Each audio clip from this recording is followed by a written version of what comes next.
Magandang araw mga kagimat. Sa ngayon po mga kagimat, dito sa lugar namin sa Pinaypayan, Bulo, Roa City, Capiz, Iloilo. Ito po ang sitwasyon mga kagimat, oh. Yan, malakas ang hangin, malakas ang ulan, saka natumba ng mga kagimat. Yan, oh.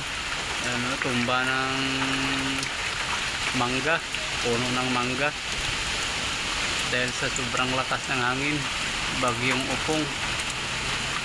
Kakalabas lang mga kagimat ng bagyong Nando, sumunod na yun si bagyong Upong.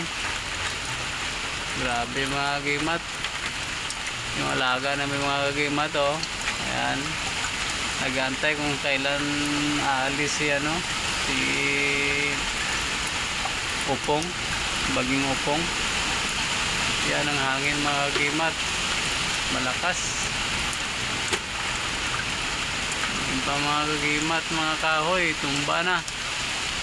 Thank you for watching. God bless.